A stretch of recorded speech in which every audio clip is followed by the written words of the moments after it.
Morning. Welcome to Westbridge. My name's Jeremiah. I'm one of the pastors here, and it's awesome to have you with us. Hello to everybody joining us online as well. Thanks for participating with us through that platform. And today we're in week 2 of a series called Your Future Self Will Thank You. And the idea behind this series is that hopefully we all have made some decisions in our life that our future self will look back at the decisions we're making today and go, man, thanks for making that decision. I know we've probably all got some things that our future self will look back and go, I wish you hadn't done that. I wish you hadn't said that. I wish you hadn't spent that or gone there. And so the goal is to say, man, during this series, what are the decisions we can make today that our future self would look back at the decisions we're making now and say, I'm glad you did that. Thanks for doing that. I'm reaping the benefits of the decision that you made in that season. And so today, week 2 of this series, I want to just let you know the topic right up front. Today, your future self will thank you for the appetites that you tamed. Your future self will thank you for the appetites you tamed. It's interesting that in America, we tend to celebrate a lot of things with food. It's kind of part of how we celebrate, right? When there's a holiday, we eat food. And when there's a birthday party, we eat food. And when someone graduates, we eat food. And when someone gets married, we eat food. And it's like it's part of the celebration, it seems like. And food is pretty synonymous with celebrating in our culture. And so much so that there is now like television shows and documentaries about food, and the Food Network is a real thing now, right? And you've got Top Chef and Cupcake Wars and Hell's Kitchen and Chopped and Diners, Drive-Ins, and Dives, right? Tongue twister. So much around food, but when you think about it, it's not just Americans that have appetites, and it's not just appetites for food. As humans, we have appetites for all kinds of things. We have an appetite maybe for progress, or maybe you have an appetite for acceptance, or maybe you have an appetite for respect, or maybe you have an appetite for fame, or maybe you have an appetite for wealth, or maybe you have an appetite for recognition, or for love, or for more things, for stuff. And today we're going to look at a story from a couple of brothers. We find this story in the book of Genesis, the very first book in the Old Testament, first part of the Bible. And in this, it's this historic account of a family, and the Old Testament follows this family all the way through to the point of Jesus. But we're going to look at a couple of brothers and how this impact on their lives because of appetites.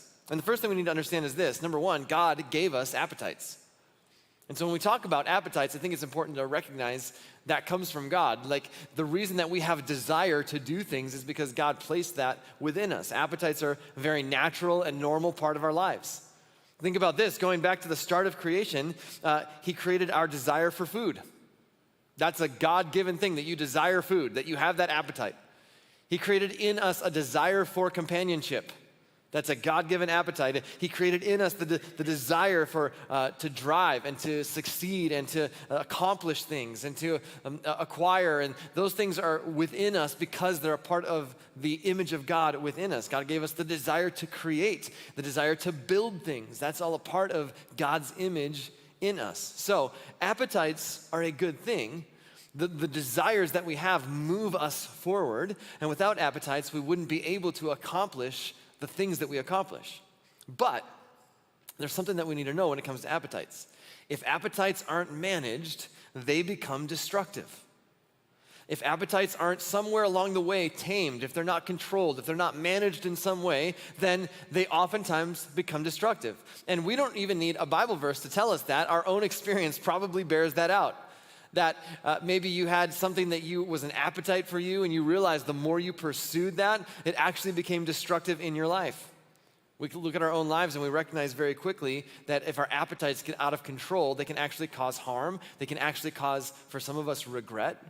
And if we don't learn to manage our appetites, if we don't learn to manage, for instance, our appetite for companionship or sexual pleasure, and we pursue it at all costs, it becomes destructive. If we don't learn how to manage our appetite for respect, then we can start to control people and demand things from people, and it can become destructive.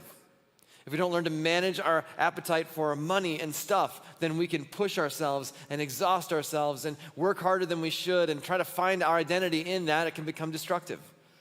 Appetites have to be managed. And yet here's a a really interesting and maybe a sobering thought. Appetites can be managed, but never satisfied. Appetites can be managed, but never satisfied. Think about this. It doesn't matter how much money you make, or how much food you eat, or how much success we achieve. There's only one word that our appetite knows, and it's the word more.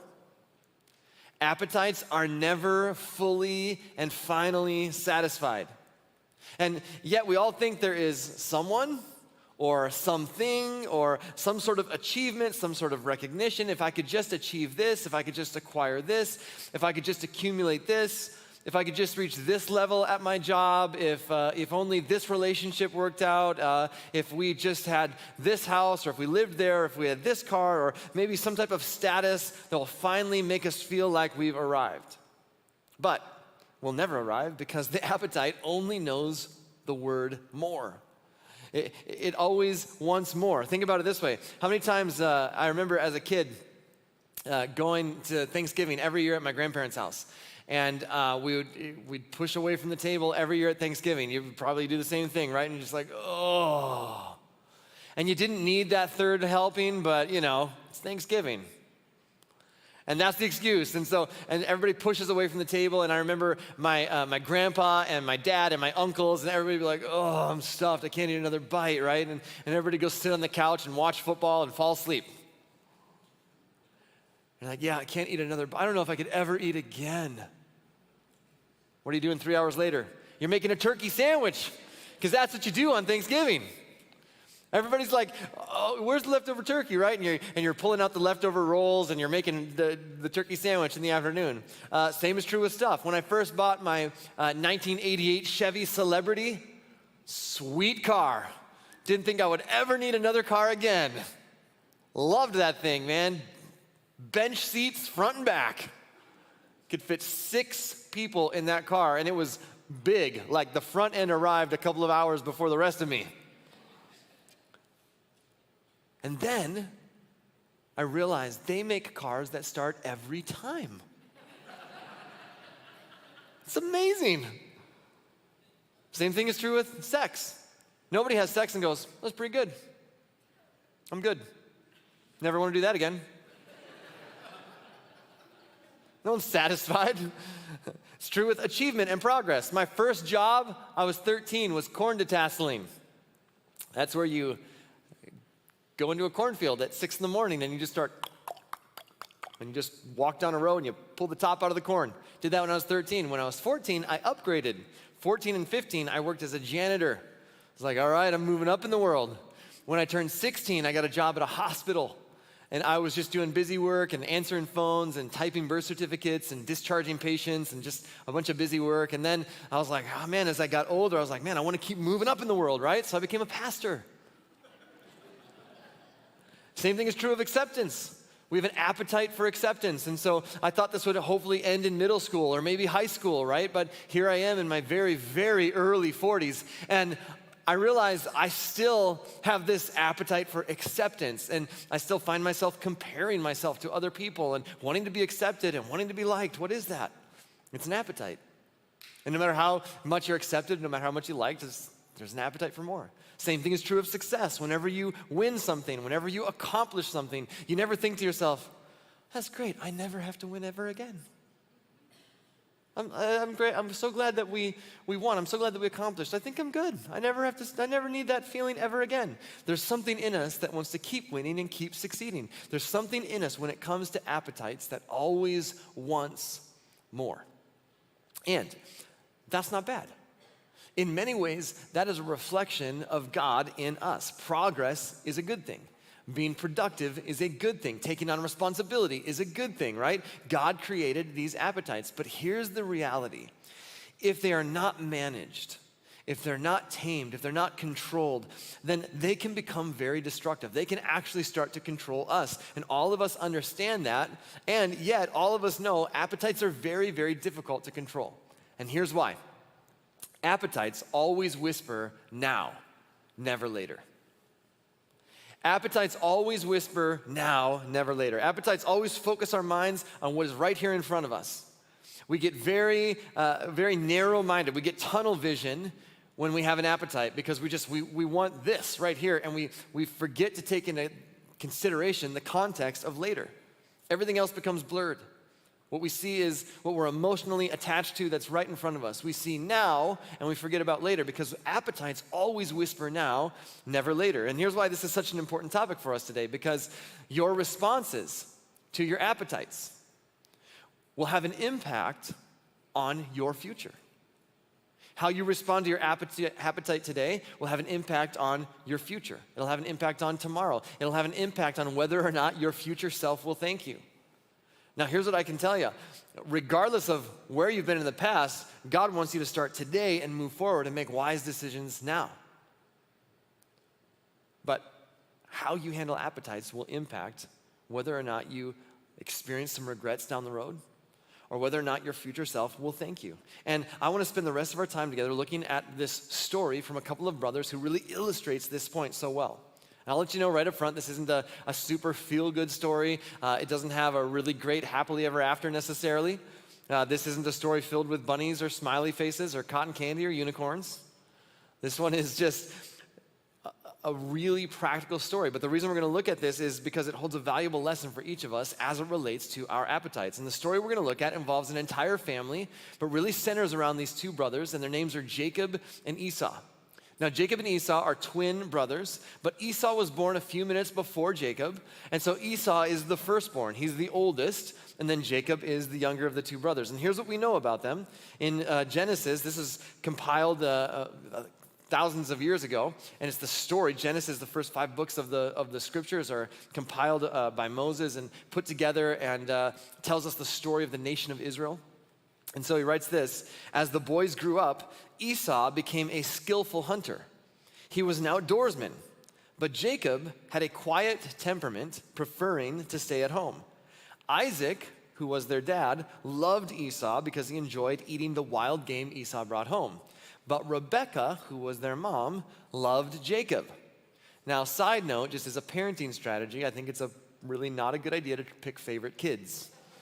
Just saying, that might create some conflict. All right, so that's for free. You can take that with you. So here's these two brothers. They're very, very different from each other, okay? So first, you got Jacob. Jacob is a mama's boy, right? He doesn't like to get his hands dirty. He likes to stay at home and clean, and he likes to watch The View and listen to Justin Bieber, and he just hangs out, drives a Prius, and probably shops at Express for Men. Very clean-shaven individual. Looks like he'd be on a Calvin Klein ad, right? And then he's got his older brother. His brother is the exact opposite. His brother drives a F-350 diesel truck with a gun rack in the back seat, And he loves to listen to Metallica. He wears snakeskin boots and probably watches Ultimate Fighting Championships. And somewhere along the way, puberty hit him with a vengeance. Like at 11 years old, he was shaving twice a day, had a big beard, looked like Chewbacca, right? So these are the two brothers, very different from each other. In fact, these verses we just read say that Esau loved to hunt wild game. So he enjoys the hunt, and he enjoys eating the stuff that he hunted. And that's Esau. Next verse says, one day, when Jacob was cooking some stew, Esau arrived home from the wilderness, exhausted and hungry. So you get the picture, right? So Jacob's at home, and he's like baking some stuff, and he's got his Kiss the Cook apron on, and he's whistling some Katy Perry, And Esau walks in and he's hangry. He's like straight out of a Snickers commercial, right? And he is just hangry. And here's what happens. Esau said to Jacob, "I'm starved." And he says it like this because this is how kids say this. You've heard this phrase if you have kids. "I'm starving," right? But it's always with a knee bend and then head. So it's like, "I'm starving." And we hear this every night from my 6-year-old. We go, "Buddy, it's time for bed." "Oh, I'm starving." Knee bend, head up. It's like, no, you just don't want to go to bed. I think that's what's happening here. So Esau says to Jacob, "I'm starved. Give me some of that red stew." "All right," Jacob replied, "but trade me your rights as the firstborn son." Steep price to pay for this, right? Now, this is where the story gets interesting because Jacob finds himself in a unique situation. He has position over his older brother. That's not something that the younger sibling, that's not a position the younger sibling often finds themselves in, right? So I have an older sister who's 2 years older than me, and then I have a younger brother who's a couple years younger than me, and then some other siblings that are younger. But my brother and I, close in age, I was the older sibling, so I got to drive before he did. For most of our life, have been taller, bigger, got to do things before he was able to do things. And so every once in a while, the younger sibling finds themselves in this scenario where they suddenly have leverage. It happened for me and my brother when I was probably 7 years old, and he was about 5 years old. And my grandpa and grandma came to visit, and my grandpa bought like a bag of mini Snickers. And I remember he gave us each like 2 Snickers, and mine were gone in like 2 seconds. And my brother like stored his. He had like a Snickers stash, and suddenly he found himself with leverage because I wanted more Snickers. And I was like, it's like negotiating with him, like, what can I do for you to give me one of your Snickers? And then he, being the smart younger sibling, just actually went behind my back and asked Grandpa for more Snickers, and Grandpa just gave him more. And I didn't know this, so now he had even more leverage. He's got this stash. I'm like, where is this coming from? When you're the younger sibling and you find that you've got some leverage, you try to negotiate, and this is exactly what Jacob is doing. And apparently things haven't changed much between siblings in 4,000 years. And here's Jacob, and he realizes, I've got something that Esau wants.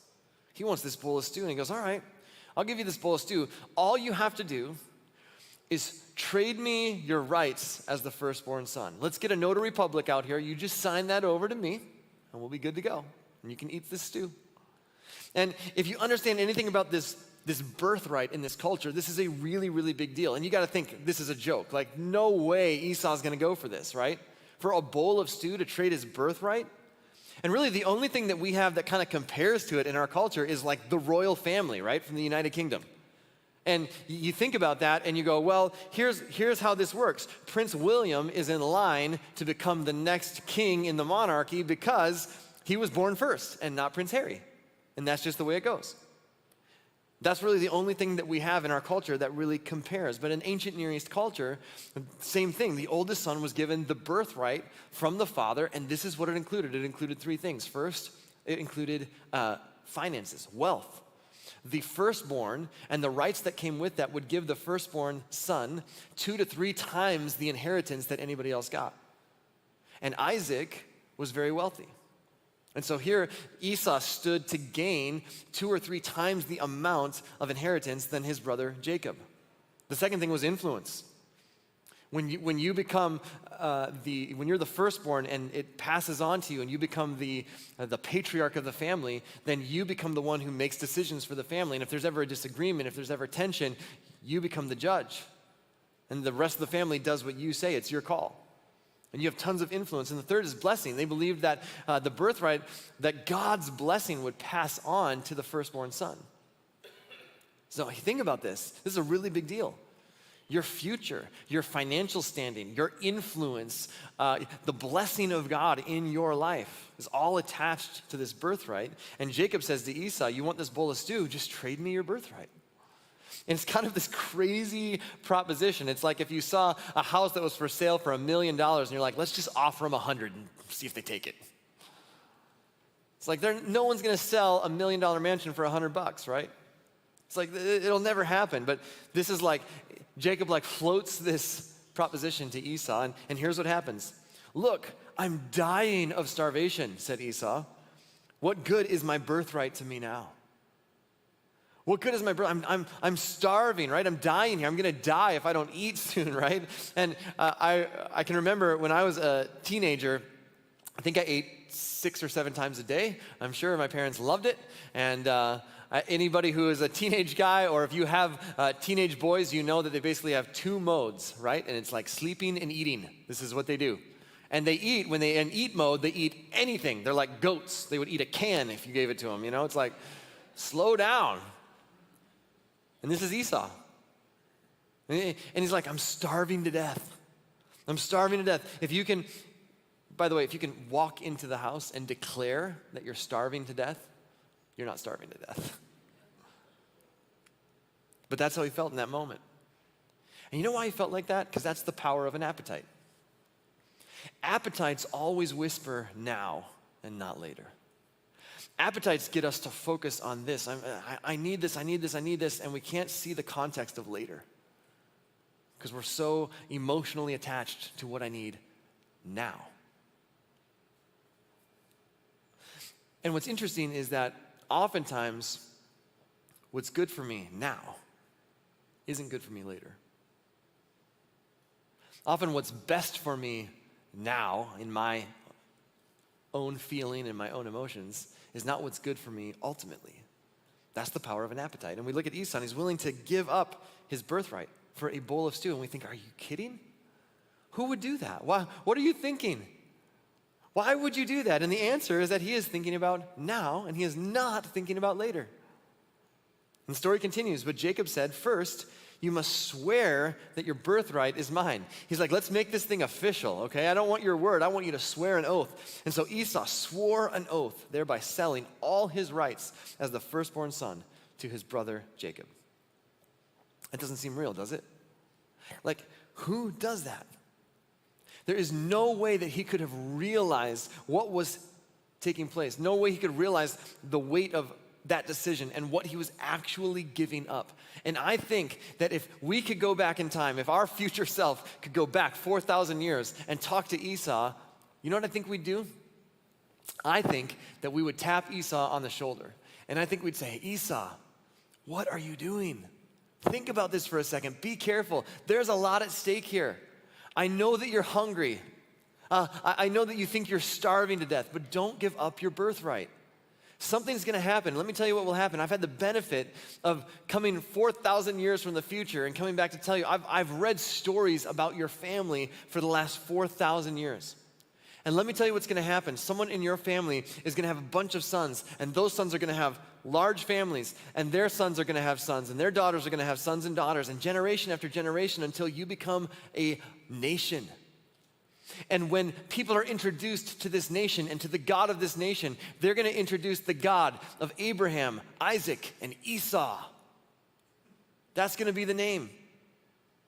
And if you trade your birthright now, you're giving that up.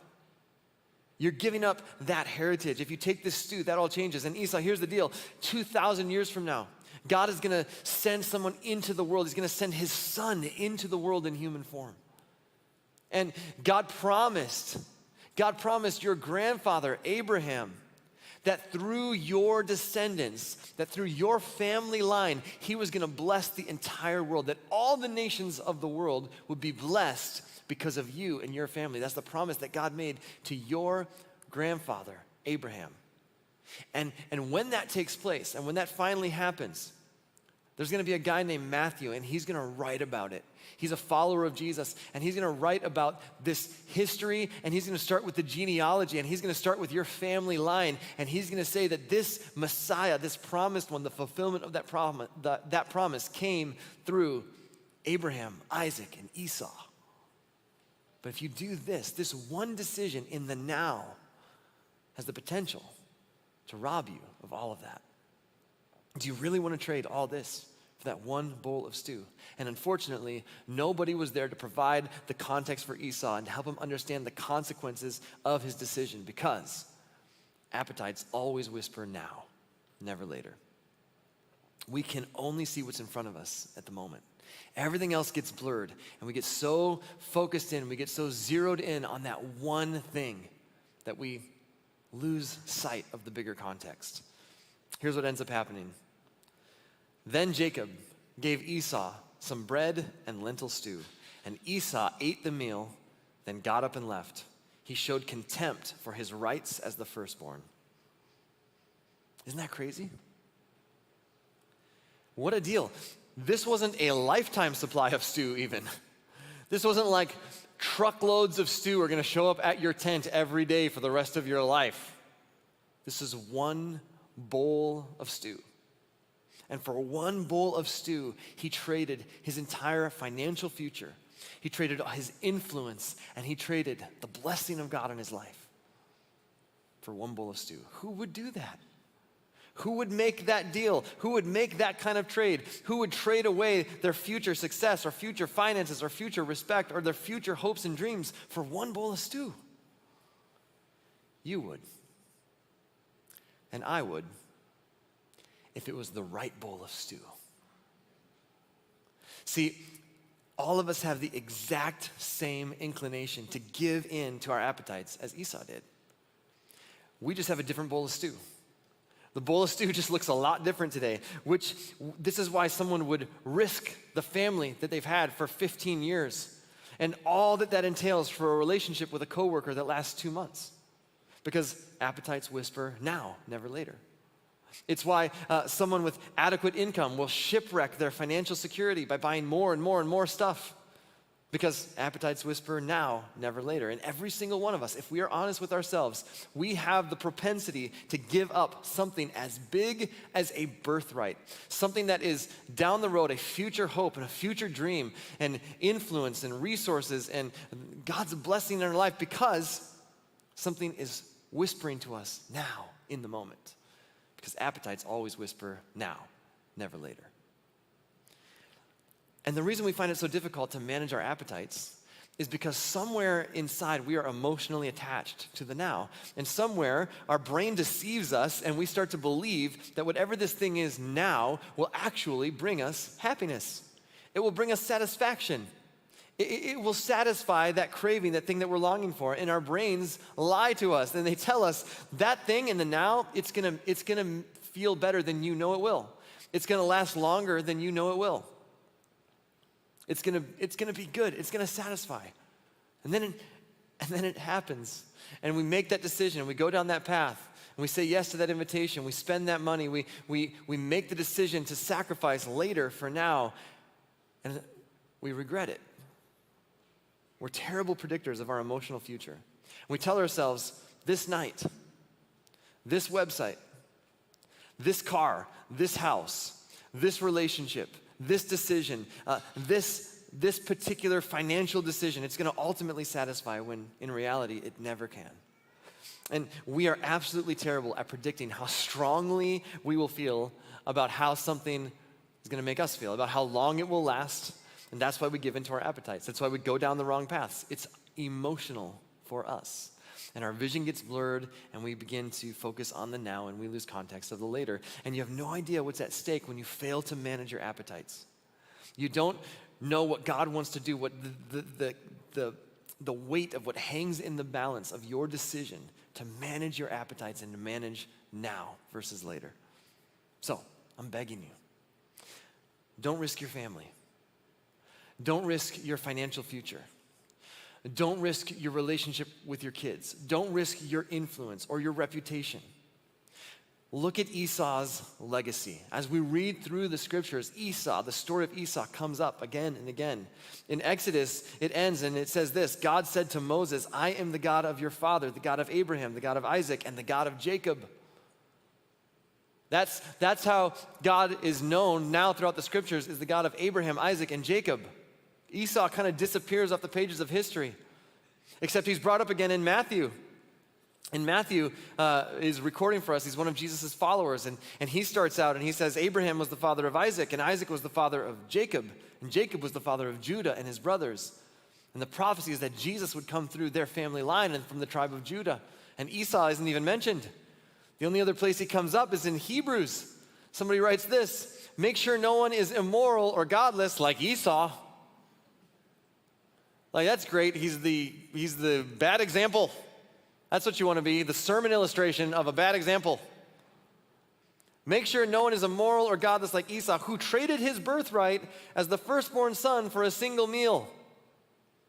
Hey guys, you remember Esau? Yeah, we remember Esau. Don't do that. That's what the author of Hebrews says. Appetites are so powerful. We carry them around with us every day, but we've got to learn to manage them because there's a lot at stake.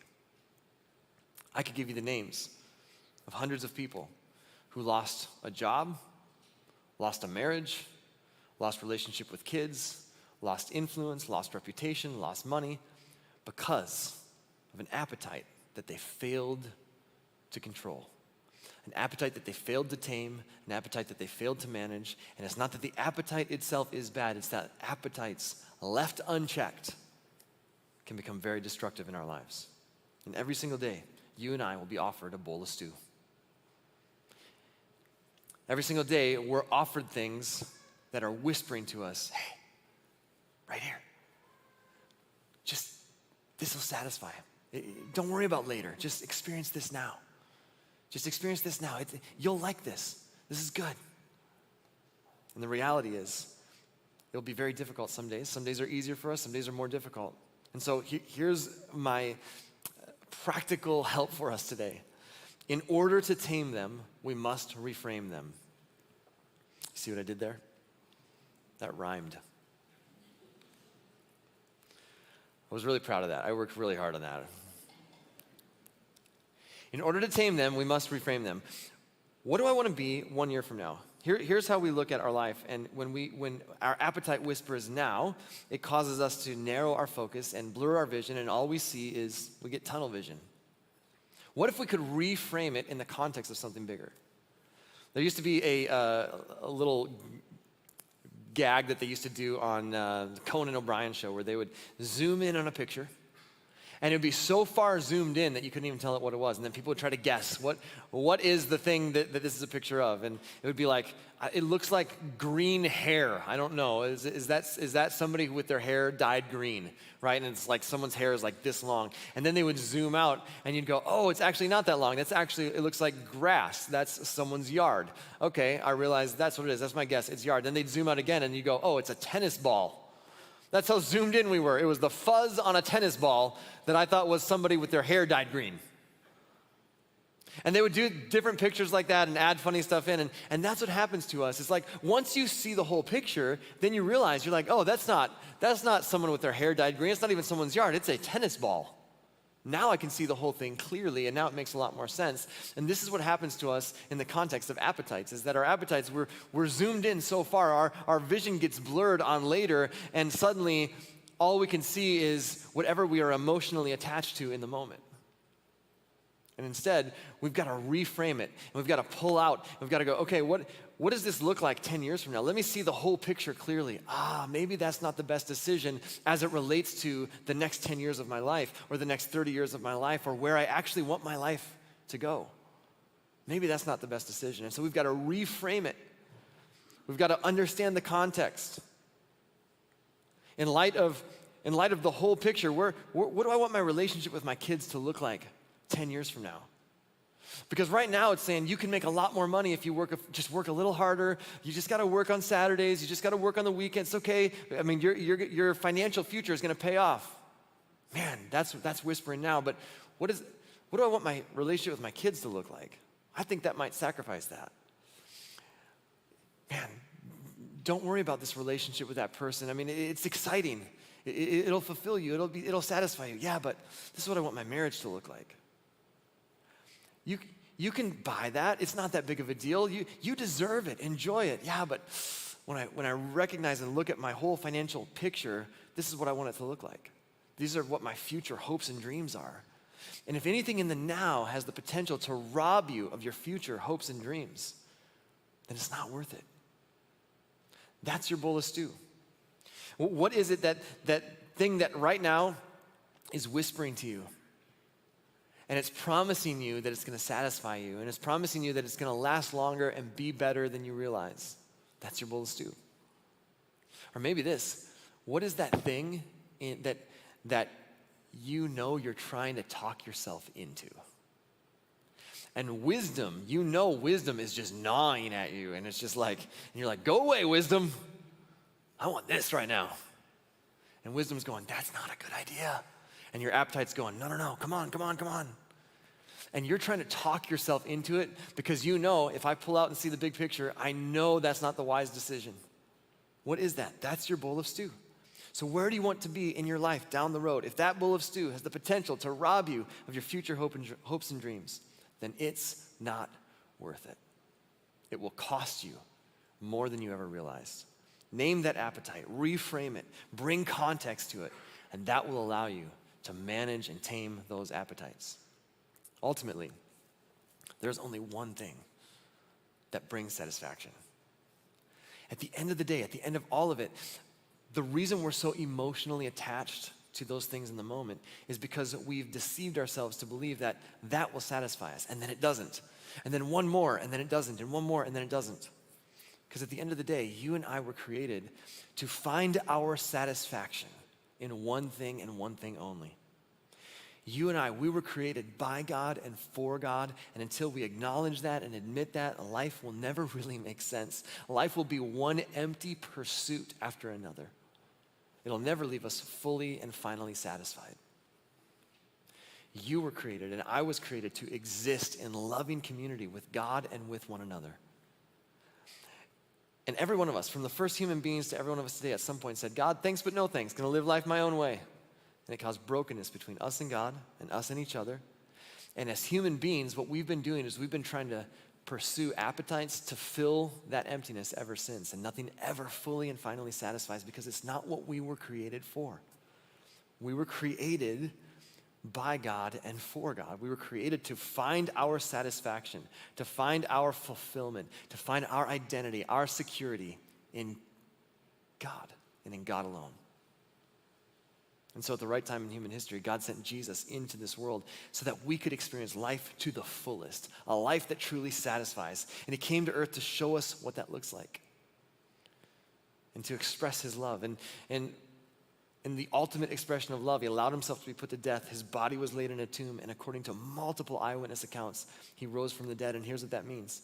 There is more to this life than this life. Just this life alone ultimately cannot satisfy. There's more to this life than this life. Death is not the end, and you and I have been invited to be a part of God's family forever. And you don't behave your way into that. You don't earn your way into that. You don't church attend your way into that. It is what you and I were created for. And now, Jesus has invited us to simply grab on to that purpose for which we were created. If you've never said yes to that, I want you to know you can find satisfaction in that. There's nothing else that you have to prove. You can find your identity, your security, your satisfaction in Jesus. And if you've never said yes to that invitation, I want to invite you to do that right here, right now, by just agreeing with this simple prayer as we close. God, please forgive my sins. Forgive me for the times that I've walked away from you, and I thank you that you never walk away from me. I realize in my attempt to fill the emptiness, I've made some decisions along the way that have caused me regret. But I want to, starting now, regardless of what's in my past, thank you that you care more about my future. Make me your son, make me your daughter, and then help me to follow you as best as I know how. I want to give you control of the steering wheel of my life. I want to surrender to your way of living life. And help me to trust you, help me to follow you as best as I know how from this moment on. And God, I pray for every one of us. As we do our best to follow you, our appetites are constantly whispering now and never later, promising things in the now that they can't deliver. So my prayer is, may we find the strength to reframe that appetite in the context of later. And may we find our satisfaction fully and finally in you. God, I pray, give us the wisdom in our own lives as we reflect on what we've heard today. Give us the wisdom to know how to apply this, and then give us the courage to do it.